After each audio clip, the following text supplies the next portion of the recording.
사인이 들고 삐걱고 막 난리치기 시작한 그 날인데, 그래서 그 이후에 이제 동생에서 일본에 너무 생겨난 거고.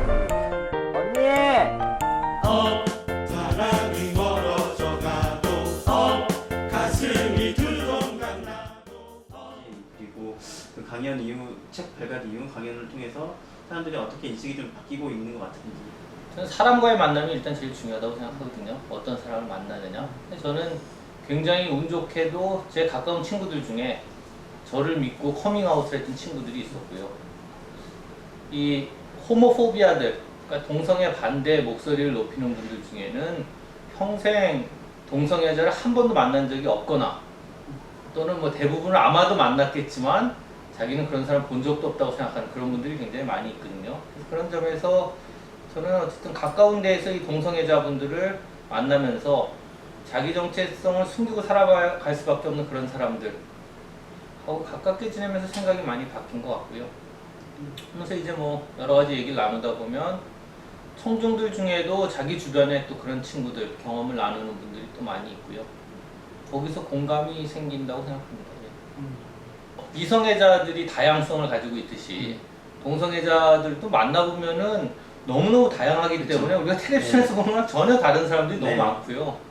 그러니까 그 다양성을 이해하는 것 자체가 되게 중요하다고 생각을 해요. 동성애자에 대해서 너무 우리나라는 요즘 또 이제 약간 좀 긍정적인 시선이 된 대신에 너무 스테레오타입들을 만들어가지고 뭐 어머 제가 뭐 이런 사람들만 계속 보여주는 전혀 아닌 친구들이 많이 있잖아요. 그렇죠. 네. 그런 거를 좀 깨나가다 보면 얼마나 우리 주변에 많이 있는지 알게 모르게 얼마나 고통받고 있는지 그걸 알게 되면 훨씬 좀 시야가 넓어지는 것 같아요. 성경에서 동성애는 죄라고 하고 있다고만 하는데 이제 이것을 보수 기독교가 주로 이제 이야기하고 있죠. 근데 뭐 일단은 근본적으로 차별 문제에 있어서는 차별을 하는 사람들이 이게 왜 이런 차별이 정당한지, 정당한 이유가 있는지를 입증해야 되는 거지, 근거를 결국 차별하는 쪽에서 제시해야 되는데 차별하는 쪽에서 제시할 수 있는 논거라고 하는 게 사실 합리적인 논거는 전혀 없고요. 그러니까 이 중동 지방에서 만들어진 어떤 한 종교의 기독교 윤리죠. 기독교 윤리에서만 얘기하는 거를 논거로 제시를 하는데 그것도 실제로 자세히 살펴보면 굉장히 다양한 해석이 가능한 구절들이거든요. 동성애 문제되는 것들이 전부 다. 대표적인 게 뭐 소돔과 고모라인데 제 생각에는 정상적으로 공부한 신학자들 중에 소돔과 고모라 얘기를 무슨 동성애를 뭐 하나님이 부정하는 어떤 근거로 이해하는 학자는 제가 보기에는 없고요. 성경의 배경이 된 시대가 여자를 사람으로 생각하지 않은 거거든요. 근데 동성애 어떤 행위에 대해서 어떻게 그 당시엔 이해를 했냐면 남자를 여자처럼 만드는 행위라고 이해를 한 거고, 그건 이제 인간 존엄성 침해다, 이런 이해가 아마도 성경의 바탕이 된 것 같은데 지금은 이미 그런 시대도 아니고요. 성경이 성윤리에 대해서 절대적인 기준이 되느냐를 한번 생각을 해보면요. 그리고 성경이 금지하고 있지만 다수의 성경 해석자들이 우리 시대에는 더 이상 금지되는 게 아니다라고 이해하는 것들이 예컨대 뭐 생리 중에 성교라든지 또는 뭐 독신 생활이라든지 또는 이스라엘 사람이 아닌 사람하고의 혼인이라든지 자유행위라든지 피임이라든지 이런 거에 대해서 이미 성경이 오랜 세월 금지하고 있다고 해석해 왔지만 이제는 더 이상 그렇게 얘기하지 않는 구절들이 있고요. 또는 성경에서 아무 문제가 없다고 뭐 그냥 일상적으로 얘기가 되지만 지금은 더 이상 허용되지 않는다고 이해되는 구절들이 예컨대 성매매라든지 중혼이라든지 축첩이라든지 아니면 뭐 심지어 형사 취수 제도라든지 노예와의 성행이라든지 뭐 여성을 재산으로 취급한다든지 조혼이라든지 이런 여러 가지가 있거든요. 그러니까 이걸 살펴보면 성경은 그러니까 우리 삶에 어떻게 살아야 되고 어떻게 우리가 약자와 함께하는 삶을 살아야 되는가를 주로 얘기하는 거지, 이 성윤리에 있어서 그러니까 2000년 이후에 우리가 지금 살고 있는 이 시대에 적합한 절대적인 기준을 제시하는 것은 아니라는 거죠.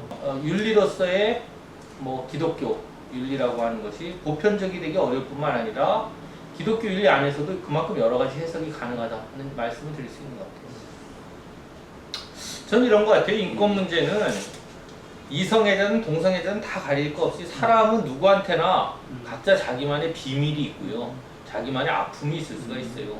그러니까 실제로 자기가 가장 아픈 부분은 다른 사람한테 털어놓지 못하는 경우가 많다는 거죠. 뭐 부모의 이혼이라든지 뭐 자기 이혼이라든지 가족의 뭐 말 못할 불화라든지 또는 뭐 말 못할 질병, 그밖에 굉장히 보편적인 걸로 우리 사회에 이제 이 학벌 문제로 인한 내면의 깊은 어떤 아픔이나 열등감 같은 거 있을 수가 있거든요. 그런데 자기가 겪고 있는 아픔을 좀 생각하고 나면 다른 사람의 아픔, 다른 사람의 인권에 대해서도 좀 눈을 열게 되고요. 그러니까 자기가 지금 겪고 있는 아픔과 또 이 동성애가 좀 다른 게 이게 무슨 자기가 뭐 어떤 노력으로 어떻게 뭐 되기를 결단하거나 뭐 이런 문제가 또 아니잖아요. 그러니까 그런 점을 좀 생각하게 되면 역시 이해 가능한, 예. 불편한 게 더 이상 아니라는 거죠. 그런 문제가, 예. 좀 받아들일 수 있게 되는 피차. 저는요, 빨리 친구를 찾는 게 중요하다고 생각해요. 그러니까 우리가 사는 세상에서 사실 늘 다른 사람 눈을 의식하고 사는데, 저도 굉장히 다른 사람 눈을 많이 의식하고 사는 사람이고, 그런데 막상 중요한 거는 내 인생에 아무 상관없는, 나를 전혀 사랑하지 않는 수만 명의 사람들이 아니고, 나를 정말 사랑하고 내 마음을 나눌 수 있는 사람 한 3명 내지 5명이 중요한 거거든요. 동성애자분들 같은 경우에는 혼자라고 생각하지 말고, 이런 뭐 친구 사이 같은 단체라든지, 뭐 왜 다큐도 찍고 있죠? 지보이스라든지 뭐 하여튼 이런 단체들에서 자기와 같은 친구들하고 같이 얘기를 나누고 고민을 나누면서 해결책을 같이 찾아가는 것이 일단 제일 중요하다고 생각합니다. 일광에